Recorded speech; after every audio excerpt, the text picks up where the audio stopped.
पंचमा पाठ है सुक्ति मुक्तिकम। इसका 5वां श्लोक आज हम पढ़ेंगे।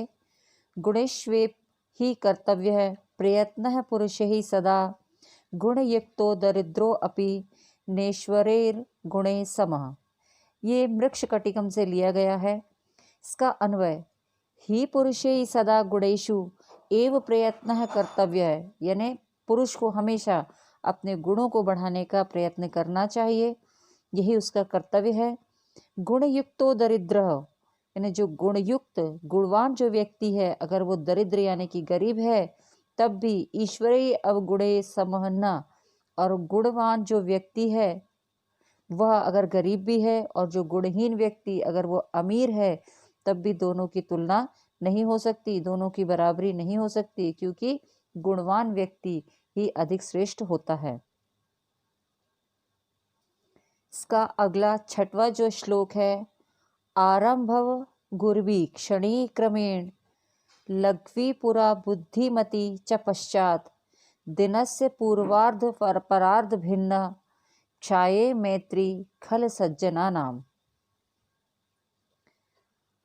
आरंभ गुर्वी यानी आरंभ में, यानी कि प्रारंभ में लंबी होती है, और क्षणी यानी क्षीण होने पर, यानी जब वो खत्म होने लगती है तब, और बुद्धिमती यानी बढ़ने वाली, लघ्वी यानी कि छोटी, मैत्री यानी मित्रता, और खल यानी दुष्ट। तो आरंभ गुर्वी क्रमेण क्षणी, जब मित्रता मतलब जो दुर्जन व्यक्ति उसे जब मित्रता होती है तो उस समय जो मित्रता जैसी रहती है वो पूर्वार्ध छाया के समान होती है, यानी सूर्य दोपहर के से पहले का जो समय है वो पूर्वार्ध होगा और दोपहर के बाद का जो समय होगा वो अपराह्न होगा। तो यहाँ पर दुर्जनों से जो मित्रता है वो बताई गई है कि पूर्वार्ध के यानी दोपहर से पहले की, क्योंकि जब सूर्य उदित होता है तब जो छाया है वह बहुत लंबी दिखाई होती है, और जैसे जैसे सूर्य ऊपर चढ़ते जाता है वह छाया जो परछाई है वह छोटी होती जाती है। तो दुर्जनों से जो मित्रता होती है वो प्रारंभ में तो बहुत लंबी होती है, लेकिन धीरे धीरे वो कैसी कम होती जाती है। और उसके बाद बताया है सज्जना नाम, यानी जो सज्जन व्यक्ति है उनसे जो मित्रता होती है वो अपराह्न के समय समान होती है, कि जैसे दोपहर में, दोपहर से शाम तक का जो समय होता है तो पहले जो परछाई है छाया वह छोटी रहती है और धीरे धीरे वह बड़ी होती जाती है। तो सज्जन व्यक्तियों से जो मित्रता है वो प्रारंभ में तो छोटी होती है लेकिन धीरे धीरे वह बड़ी होती जाती है। इसके प्रश्नों के जो ये पद्यांश पर आधारित प्रश्न, यहाँ पर एक पदेन उत्तर पहले देना है। तो केशाम मैत्रीय आरंभव गुर्वी भवती, यानी किस प्रकार की जो मित्रता है वो आरंभ में बड़ी होती है। तो किससे? खल, खल यानी होता है दुष्ट। तो केशाम लिखा है इसलिए हमें उसी विभक्ति में हमको लिखना है, तो केशाम के उस पे आ जाएगा खला नाम, क्योंकि जो दुष्ट व्यक्ति है उसकी मित्रता जो है वो प्रारंभ में लंबी यानी बड़ी होती है। केशाम मैत्री पुरा लंबी पश्चात बुद्धिमती च भवती, और किस मित्र की जो मित्रता है वह प्रारंभ में तो छोटी होती है और पुरा यानी बाद में लंबी होती जाती है। तो किसकी? संत जो सज्जन मनुष्य होते हैं उनकी जो मित्रता है वह प्रारंभ में छोटी और बाद में लंबी होती जाती है। तो यहाँ पर केशाम यानी सज्जन व्यक्तियों की मित्रता, तो केशाम की जगह आ जाएगा सज्जना नाम। दूसरा प्रश्न है पूर्ण वाक्येन उत्तरत्, दिनस्य पूर्वार्धस्य क्षायेव केशाम मैत्री भवती, यानी दिन के समय, दिन में जो पूर्वार्ध यानी पहले की जो छाया है वो किस प्रकार की मैत्री होती है। तो दिनस्य पूर्वार्धस्य छाये मैत्री खला नाम भवती, यानी पूर्वार्ध यानी उसके दोपहर से जो पहले की, क्योंकि दिन जब निकलता है तब छाया लंबी होती है और धीरे धीरे वह पूर्वांत तक छोटी होती जाती है। तो ऐसी मित्रता किसकी बताई गई है? दुष्ट व्यक्ति की। तो इसका आंसर आपका आएगा दिनस्य पूर्वार्ध छाये खला नाम मैत्री भवती। निर्देश अनुसारम शुद्धम उत्तरम विकल्पेभ्य चित्वा उत्तर। निर्देश के अनुसार यहाँ पर उत्तरों को चुन करके लिखना है। गुर्वी इति पदस्य विलोम पदम किम, गुर्वी शब्द का विलोम पद बताना है। तो गुर्वी शब्द का विलोम पद होगा लध्वी। क्षयशीला इतर्थे किम पदम प्रयुक्तम, क्षयशीला के लिए कौन सा पद प्रयुक्त किया गया है। क्षय यानी होता है खत्म होना, तो उसके लिए होगा क्षयणी। अगला इसका प्रश्न है खलानाम मैत्री डैश भवती, जो दुष्टों की जो मित्रता होती है वह किस प्रकार की होती है। आरंभव गुर्वी इस भवती, तो यहाँ पे आरंभव गुर्वी होगा। लध्वी पुरा बुद्धिमती च पश्चात अत्र कति अव्यय पदानि सन्ति, यहाँ पर कितने अव्यय, यहाँ पे कति यानी कितने, कितने अव्यय पद में आए हैं। त्रिणी यानी 3 अव्ययों का प्रयोग किया गया है।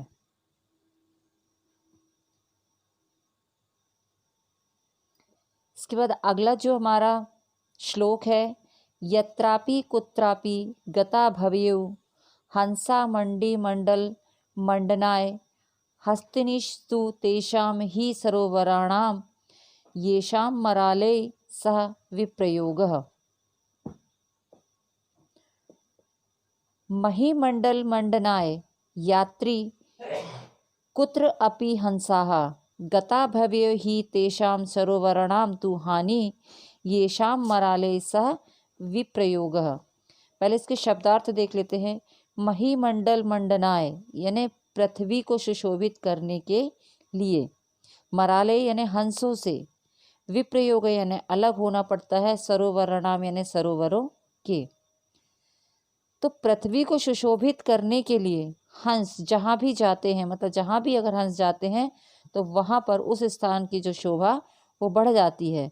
तो वो जहाँ भी जाते हैं तो निश्चित ही उन सरोवरों को ही हानि होती है। क्यों? क्योंकि जब हंस उस स्थान को छोड़कर चले जाते हैं तो वहाँ पर जो है हंस के जाने का वियोग जो है वो सरोवर को ही महसूस होता है। इसका मतलब ये कि सज्जन व्यक्तियों से ही पृथ्वी की शोभा होती है, और सज्जन व्यक्ति जाते हैं और उसके बाद उस स्थान को जब वो छोड़कर जाते हैं तो वहाँ से जाने पर सज्जनों का तो कुछ नहीं होता है, लेकिन जिस स्थान की वो शोभा बढ़ाते हैं उस स्थान को उनका वियोग सहना पड़ता है। पद्यांश पर आधारित प्रश्न। पहला प्रश्न है एक पदेन उत्तरत। हंसाः किमर्थम यत्र कुत्रापि भयो, हंस जो है वो किस लिए यहाँ से वहाँ एक स्थान से दूसरे स्थान जाते हैं। इसका उत्तर होगा महिमंडल मंडनाय, यानी पृथ्वी की शोभा बढ़ाने के लिए ही वो एक स्थान से दूसरे स्थान जाते हैं। नूनम सरोवर के विभाति, तो सरोवर की सुंदरता किससे होती है? हंसों से होती है। तो के स्थान पे हो जाएगा हंस के लिए यहाँ इस श्लोक में मरालय शब्द का प्रयोग किया गया है। पूर्ण वाक्यन उत्तरत। सरोवराणाम हानि कदा भवति, यानी सरोवर को हानि कब होती है? तो जब जो हंस हैं वो सरोवर को छोड़कर जब चले जाते हैं, यानी उनका वियोग होने पर सरोवर को हानि होती है। तो मराले सह विप्रयोग सरोवराणाम हानि भवति। इसका तीसरा प्रश्न है निर्देश अनुसारम शुद्धम उत्तरम विकल्पेभ्यः चित्वा लिखत। संयोग इति पदस्य विलोम पद किम, संयोग का विलोम पद बताना है। तो संयोग का विलोम पद होगा विप्रयोगः। इसका दूसरा प्रश्न है हंसे इति पदस्य पर्याय पदम किम प्रयुक्तम, हंस का पर्यायवाची शब्द बताना है। तो यहाँ पर इस श्लोक में हंस का पर्यायवाची शब्द बताया गया है मराले। मराले डैश वियोग है सरोवराणाम हानि भवति, यहाँ पर आपका जो उत्तर आएगा सह, यानी मराले सह वियोग सरोवराणाम हानि भवति। हानिस्तु तेषाम ही सरोवराणाम अत्र अव्यय पदे के, यहाँ पर इसमें बताना है कि अव्यय पद कौन सा है। तो अव्यय पद होगा तू और ही। गुणा गुणगेषु गुणा भवन्ति ते निर्गुणं प्राप्य भवन्ति दोषाः आस्वाद्य तोयाः प्रवन्ति नद्यः समुद्रमासाद्य भवन्त पियाः। गुणगेषु गुणाः गुणाः भवन्ति ते निर्गुणं प्राप्य दोषाः भवन्ति। आस्वाद्य तोयाः नद्यः प्रवन्ति समुद्रम आसाद्य अपियाः भवन्ति। पहले शब्दार्थ देखते हैं। गुणगेषु यानी गुणों को जानने वालों में, निर्गुणम यानी गुण रहित, आस्वाद्य तोयाः यानी स्वादिष्ट जल वाली, प्रवंती यानी बहती हैं, असाध्य यानी पाकर, और अपेय यानी ना पीने योग्य। तो गुणों को जानने वालों के पास, मतलब जो व्यक्ति किसी वस्तु की उपयोगिता जानते हैं, तो उनके पास अनुपयोगी वस्तु भी उपयोगी हो जाती है। तो गुणों को जानने वालों में गुण गुण ही होते हैं, और गुण रहित को पाकर, मतलब जो गुणहीन व्यक्ति हैं, जिनके पास गुण नहीं है, उनके पास जो गुण है वह भी दोष में बदल जाते हैं। जैसे जो स्वादिष्ट नदियां हैं, जब वो स्वतंत्र बहती हैं तो उनका जल जो है वो पीने योग्य होता है, लेकिन वही नदियां जब समुद्र को में जाकर मिल जाती हैं तो नदी का जो मीठा पानी है वह भी समुद्र में मिलकर खारा हो जाता है और वह पीने योग्य नहीं रहता है। इस पद्यांश पर आधारित प्रश्नों के उत्तर करेंगे। एक पदेन उत्तरत। केषु गुणाः गुणाः भवन्ति, यानी किस प्रकार के जो गुण हैं उनके पास में गुण गुण ही होते हैं। तो गुणगेषु गुणाः गुणाः भवन्ति। दूसरा प्रश्न है गुणाः निर्गुणं प्राप्य के भवन्ति, यानी जो गुण है वो निर्गुण को प्राप्य किस प्रकार प्राप्त हो जाता है। तो वो उसका उत्तर होगा दोषाः, यानी दोष को पाकर के जो उसके गुण हैं वो निर्गुण को प्राप्त हो जाते हैं। पूर्ण वाक्येन उत्तरत। नद्याः जलम कथम अपेय भवति, नदी का जल कब पीने योग्य नहीं होता है। तो नद्यः जलम समुद्रम असाध्य अपेय भवति, यानी नदी का जो जल है जब वह समुद्र में मिल जाता है तो वह पीने योग्य नहीं रहता है। तीसरा प्रश्न है निर्देश अनुसारम शुद्धम उत्तरम विकल्पेभ्यः चित्वा लिखत। पहला प्रश्न है प्रवहन्ति इति क्रियापदस्य कर्तुपदम किम। प्रवन्ति जो है ये क्रियापद है और इसका आपको कर्ता पद बताना है। तो बहती है, प्रवन्ति यानी बहती है, तो यहाँ पे कर्ता कौन होगा, कौन बहती, नदी। तो नद्यः। प्राप्य इतर्थे किम पदम प्रयुक्तम, प्राप्य में कौन सा पद प्रयोग किया गया है। तो यहाँ पे होगा प्राप्य के लिए जो है वो उसमें होगा असाध्य। दोषाः इति पदस्य विलोम पदम किम, दोष के लिए, दोषाः के लिए जो है उसका विलोम पद क्या प्रयोग किया गया है, गुणाः। नद्यः इति पदस्य विशेषण पदम किम, नदी की विशेषता किस पद से बताई गई है। तो यहाँ पे हो जाएगा आस्वाद्य तोयाः।